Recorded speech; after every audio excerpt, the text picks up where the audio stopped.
Hey y'all, it's my review for the Real Housewives of Potomac, Season 7 Reunion Part 2. They are knocking it out the park. Like, this part was just as good as the first.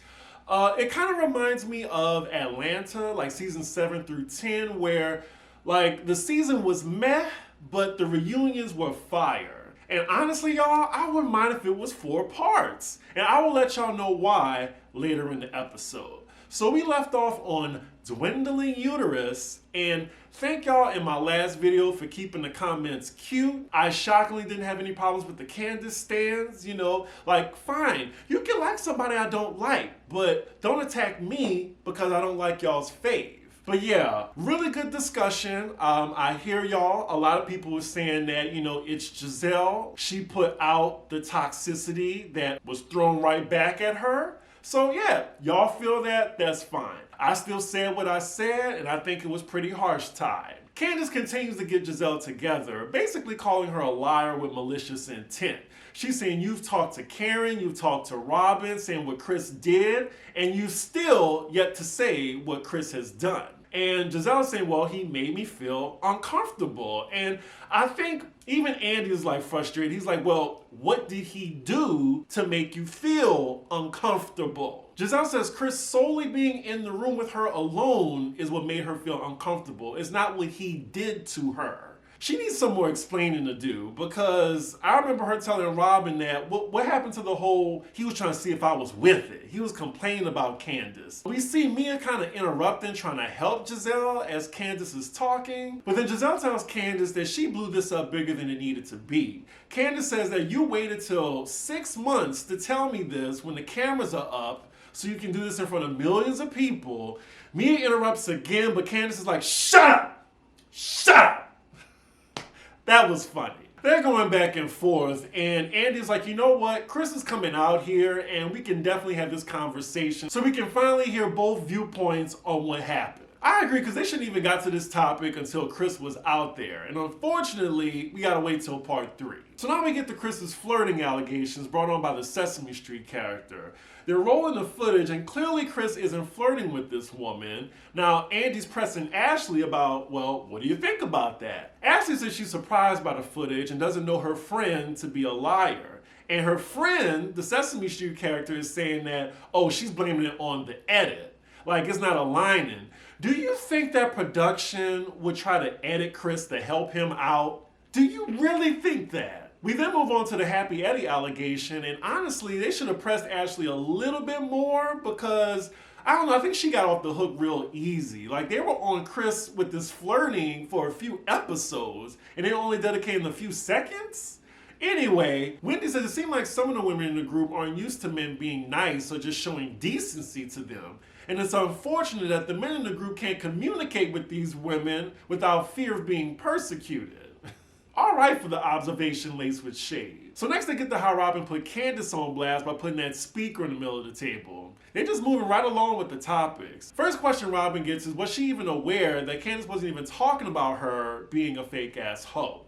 She says that someone sent her a clip, a blog, and you know, it was just the clip of Candace saying that most of these women are fake. Now, I'm kind of with Candace. It's like, well, you know she ain't talking about you. You know she ain't talking about Wendy or Karen. She has to be talking about Ashley or Giselle. But she's saying in her mind, they didn't have businesses at the time, so she must have been talking about everyone else. That was her reason. Candace said, you could have pulled me to the side and asked me was I talking about you instead of trying to ambush me in front of the other ladies. Robin's like, you always have this thing of telling you off camera or pulling you to the side. While we're filming, everything we do is supposed to be on camera. Now, Robin. Production hears this and they immediately cut to 2 weeks later with Robin on Watch What Happens Live talking to Andy about why she didn't put her business on camera. They have it out for her. I really am kind of worried if she's going to come back next season or not. Any chance to call out Robin for being a hypocrite, production is going to do it. So the next question for Candace is someone calling her out for calling Robin, I think, the most loyal or the only person on the cast she looked up to. While, her homegirl Wendy, you would think she would be talking about her. Candace gets a little annoyed in saying that, well, I met Robin first and I've known her the longest. I remember calling out Candace for the same thing on one of my reviews because Wendy always has Candace's back, so it's surprising to hear her say that Robin is the most loyal to her. Now, when I said that, a lot of people gave me shit in the comments, but you see this? Like, Wendy said she felt some type of way about it. And she called her out on it when Robin backstabbed her when she put that speaker on the table. After a little back and forth, because they're saying this isn't a popularity contest, Andy says, well, it's lunchtime. The ladies take a break. We go behind the scenes with them. The husbands are here. They're arriving. We see a few of the wives interacting with the husbands. Mia's husband G says hello to Candace and he says, well, I would give you a hug, but yeah, Candace is like, nope, can't do that in this group. So they go back on stage, and production, did y'all really have to leave that in with Robin saying she needed to change her tampon? Really? That was like, we did not need to know that. So now we're on Giselle's reel for the season, and it can't be that much. I mean, outside of her daughters and being messy, what was there? Oh, I guess she had her podcast too, but I don't really count that. I will agree with Candace, though, she really could have used her uterus as a storyline. So they're talking about this podcast. They had 5 million downloads and an NAACP nomination. Now, Pop Roast, I mean, we got 200,000 downloads. And look, if they could be nominated for NAACP award, we could too. So I'm going to look into that next year, submitting. Andy's being messy trying to call out Karen for being a copycat, and she explains the Campbell situation with Wendy. With Robin and Giselle, she says that at the beginning of the season, she told them that she was going to do a live show. By the look on Giselle's face, that's a lie. I mean, Karen be lying sometimes, but whatever. Now Andy's trying to say that, oh, well, the Countess, she had a variety show. To Karen's credit, nobody was thinking about Luann, so I wouldn't even give her that. But Karen is mixing up her lies. She says that she was inspired by Carol Burnett. And Andy was like, well, I thought you said Wendy Williams. And they have her on camera saying that. Karen is a master of deflection, though, so instead of explaining that, she just invites Andy to one of her upcoming shows. See, this is how much storyline Giselle had that we're talking to Karen now. So we get back to Giselle, and Andy's talking to her about her hysterectomy that we only got one episode of her talking about. Giselle confirms that she had the hysterectomy, I'm assuming once the season wrapped, and she said it was actually traumatic. It was supposed to be 3 hours, but it turned out to be 8 hours. Andy's asking her about how it affected her daughters and telling them. She said it was really emotional for her because she told them that it would be like an easy procedure and there was some complications. Now, as she's talking about it, she gets a little choked up. She tries to say, oh, we'll talk about it later. But Andy's like, no, we can talk about it now. He's trying to get them tears out of Giselle because we know that Giselle normally has the poker face because she rarely, if not ever, has cried on this franchise. I mean, y'all can correct me in the comments if she has, but in this moment, I will give it to her. I mean, I know we all are supposed to hate her, but she comes off the most genuine when she's talking about her kids and the most likable, which is strange. And if she just tapped into that and just be real, like, I think people would actually like Giselle outside of her being messy. But I get it. Every franchise needs a villain, and Giselle has no problem, like Ramona or Vicky, of being hated. And say what y'all want to say, but from this scene, like going back to when Candace said dwindling uterus, I just thought it was cruel because, look, this was a traumatic procedure for her, like very emotional. So I just thought it was below the belt for that reason. If I was Giselle, I would have went back to Candace's comment and milked it, made her feel bad about it, tried to get the sympathy card. But she didn't do that. So now we get to the topic of Giselle never sharing her business, but expects everyone else to share theirs. Giselle says that's not true, and it's not her fault if she shares her life and production doesn't show it. As well as she's not going to share her business with people she don't like as she motions to Wendy. But then Wendy motions back and says, I don't like you either. She's really trying to play dumb and act like she don't know what the fans talking about, how she be in everybody's business, but doesn't disclose any of hers. You can even see from her reel that not much is going on in her life, and most of the scenes that she's in, it's her gossiping or executive producing a scene, being messy. That's what she's known for on this show. They then get to her dating life. She's not with this old man that she was dating on the show, but now she's with the summer house guy. I don't know who that is, but they're still together. Apparently they fucking too. And it looked like she's confirmed for season 8 the way Andy talking to her. Well, are you gonna bring him on next season if y'all still together? Y'all notice that? So next we're on Wendy's reel for the season. And to be honest, y'all, she didn't have much of a storyline either. Like, she discloses more, but her scenes by herself, it was pretty boring. We saw that she tried to have a storyline with this restaurant thing with Pt.2, but, you know, just like Melissa Gorga's long-lost sister, it didn't go anywhere. And it just didn't make sense. Like, opening a new restaurant, it's very difficult. It's not a sure thing. You might see profits in a year, maybe 2. Like, the trajectory of what she does didn't add up. It just looked like she was looking for something to do. And I know this is terrible to say, but thankfully that altercation with Mia did happen, because Mia shines when she's around the ladies or when she's in conflict. Andy then asked Mia her relationship with Pt.2, and she says, well, it was just G's friend. Andy's like, that's it? I'm sure he's hinting at the girlfriend or whatever, but she says her and her husband hooked up with the girlfriend before she knew Peter. Mia is then asked, why did you throw a drink at Wendy? Because Wendy didn't say anything that warranted a drink being thrown at her. Mia can't take any type of accountability. She's talking in circles. She can't get her lies straight because she clearly didn't prepare for this reunion.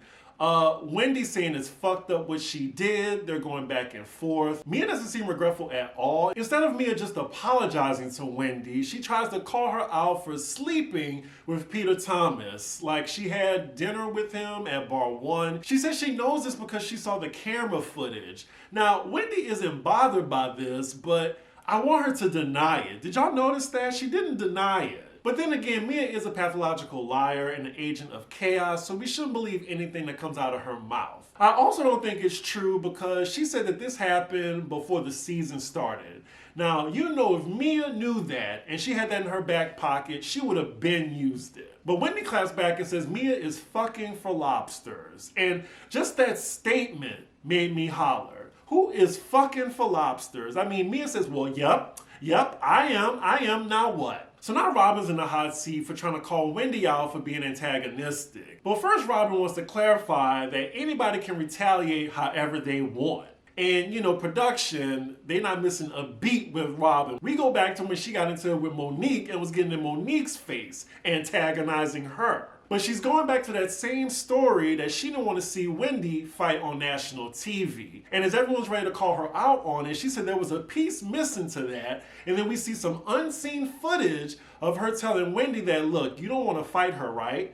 Because you don't want to fight her on camera. She's like, if she pop you in the mouth, it's because you keep talking. Now, if you want to fight her ass, you wait till those cameras go down. This part, I will give Robin. This kind of vindicates her. I'm not sure why they left that footage out, but I'm guessing because this breaks the fourth wall too much because they're like specifically talking about the cameras. I get it. To me, the footage does fall in line with what she was saying, but it doesn't change the fact that they didn't hold Mia to the same standard that they did Wendy. They even tried to ostracize her when she wasn't even the aggressor in the situation, which makes them hypocrites from what they did in season 5 to Monique. Wendy calls out Robin on that exact point, and all Robin has to say is, like, she couldn't justify what Mia did, but she understood her frustration, which is bullshit.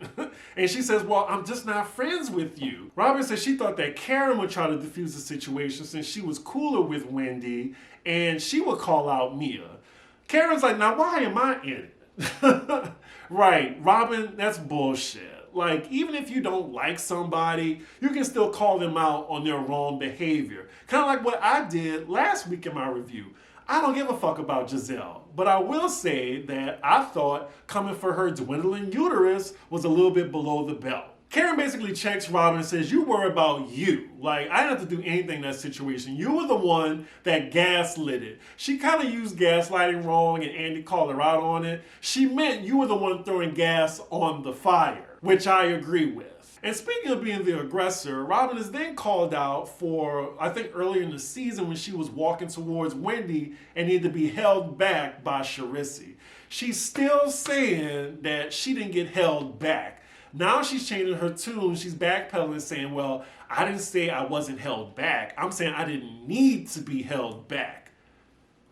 Girl, Andy is clearly frustrated about this because they talked about this on Watch What Happens Live. Even with the camera footage, she was denying it. They show Charisse putting her hands on Robin to hold her back. And clearly, if someone's trying to walk towards you, someone is going to hold you back. He even makes the example. If you walk past that table right there in Wendy's direction, I would get up. It doesn't matter if you're not going to do anything. You're walking towards her in an aggressive manner. Robin looks like she's still not getting the point, but the viewers know, as well as Andy and a few of the other ladies, that she was being aggressive. Period. So now Ashley and Giselle are in the hot seat for their hypocrisy on the way they handled the altercation between Mia and Wendy. For Ashley, they're saying on season 5, she was on Monique's side, the aggressor in the situation, but now she's on Wendy's side, the one who got assaulted. Basically, she's saying these were two different instances, and I agree. Like, clearly, Mia was dead wrong in the situation. It was her fault that the situation escalated. Nobody was on Wendy's side. Nobody checked on her. Season 5, the majority of the cast was on Candace's side. So I'm glad Ashley at least stepped up to make sure Wendy was okay in that situation. Now, y'all may disagree with me, but that's okay. And Candace, I didn't forget about you. You can bring up Monique all you want. Both of y'all were wrong in that situation. Now, Giselle and Robin, they were the hypocrites to me because they were on Candace's side season 5. So according to that logic, they should have been on Wendy's side. But because they didn't like her, they were checking on Mia. Giselle doesn't even care that Andy brings that to her attention. He even makes an analogy saying, well, the way Chris made you feel, like, could you understand how Wendy felt in that situation? Her defense is, I don't like her. That really made Giselle look ugly to me, and that's why people lack sympathy for your raggedy ass when Candace go below the belt with you. Wendy then gets emotional about Giselle's ugly response and just says the situation is fucked up. She lets the group know that it took everything in her not to whoop Mia's ass, and I fully believe if cameras weren't there, Mia would have got her ass beat. Definitely. But Wendy says that speaks to the type of woman that she is. But the way the group handled it, tried to ostracize her, it was fucked up. And the only reason she tried to make up with Mia is so the group can move forward. Wendy then tells me, that's why I don't fuck with you, because you violated me to my core. My core. I don't mean to laugh. But then Giselle does bring up a good point. Weren't y'all just kissing and stuff after all that? But Andy says, we'll get into it later. So after that segment's over, we're backstage. We see Jacqueline has arrived, and she looks ready to air Mia out. So now this part of the reunion, I did not expect when I was watching it last night. They actually addressed what's been talked about, I want to say, when I say season 4, I feel like it really came season 5, especially season 6, and this season, which is colorism. They shocked us with this one because they didn't even give us a preview for this. Now, I'm not about to break it down piece by piece, but I'm gonna just tell y'all my thoughts on it. You can share yours in the comments, but again, keep it cute. Okay, this is my opinion, what I got from it. I just wanna give a disclaimer, I have to. So I'm gonna say the good parts of it. I appreciate the conversation. I also like that Andy knew his place. I did not want him to say anything. I'm glad he shut the fuck up during it. I'm glad that it was a civil conversation. I'm also glad that there was acknowledgement made, at least on Ashley's part, that colorism exists. Now, what I think could have been better is like this segment needed to be much longer. Someone said on Twitter, and I agree with them, that this could have been an entire episode. And what I said earlier in my review is this reunion could have been 4 parts, because one part could have just been dedicated to this one topic. 2 to 3 minutes wasn't enough at all. Next, I think it really did need a moderator, preferably a black woman. I would say Z-Way or someone else who would hold the ladies accountable. I didn't understand that all the ladies agreed on not having a moderator. I think it would have definitely benefited of having a black woman facilitate this conversation. I also wanted to hear more from the Green-Eyed Bandits because the colorism accusation sticks more to Giselle and Robin than anybody on the cast. And I wanted their feet held to the fire more. Also, I think they needed more specific instances than just Candace. And I was really confused because Candace said that she doesn't think anyone on the cast is colorist, but there is colorism going on. So is that the fans doing this, or is it the ladies? Is it innate? Like, that's what kind of confused me, because it's like, okay, so You don't think no one on the cast is colorist. Like, at least on Basketball Wives, I think OG, like, she basically said who she thought was. And lastly, I want to say the energy that Candace had on Twitter for this colorism topic, I feel like it didn't match what she was presenting on the reunion. For whatever reason, maybe editing or I don't know. But yeah, I just felt like the segment could have been better. I am glad that they finally addressed the colorism issue, but I think no one was going to be satisfied at the end of the day. But like they said, they will be mindful moving forward. So we just got to see when season 8 comes. But I will say at the end of the day, it is a silly reality show that I am recapping. So my expectations are not high. Anyway, so now they bring out Jacqueline to the stage. Jacqueline looks good. She looks like a more glamorous version of Tiffany Haddish. That is not shade. She also says that this is the first time she's seeing Mia since filming Wrapped. Friends of 30 years. That's a shame. After their real plays, Jacqueline says that she is disgusted by her former friend's actions, and it felt like Mia was trying to drag her just to elevate herself. I don't know how Mia's going to defend herself because that's exactly how she was the entire season. Also, I don't want to feel too sorry for Jacqueline because she knew who she was dealing with, and also birds of a feather. Mia's giving bullshit excuses and taking no accountability, but what else is new? Andy asks Mia if she's still close with Jacqueline's family, and Jacqueline says they are disgusted by her actions. She also says that Mia is unhinged and calls her out for the text that she sent the group chat saying that she's in foreclosure, she's on food stamps. She tells Mia that your family business is in shambles, and I got the receipts to prove it. Do you want the receipts? Do you want the receipts? Is that how she said it? I can't remember. I got the receipts. Anyway, after Jacqueline says this, Mia out of nowhere grabs this shiny box of receipts as she's pulling papers out. They both have their receipts out. They're about to have a battle now. The other ladies are just like, what is going on? And that is where the episode ends on that cliffhanger. I cannot wait to see what these receipts are. Next episode, we see the husbands are coming out. We see Charisse is coming in. Also, y'all notice that Karen has been quiet for most of this reunion? She better step it up because she got first chair. I'm kind of disappointed so far with Karen's performance. I mean, she's bringing it every time she speaks. It just seems like she's not engaged in the conversation. But anyway, y'all let me know what y'all thought about this episode. I really enjoyed it. I do think they need a part 4, but they said next week they're giving us an hour and a half. So we'll see what they do with that. I know y'all have a lot to say, so make sure y'all keep it cute in the comments, please. With that, make sure y'all like, comment, and subscribe, and I will see y'all for the next episode. Bye.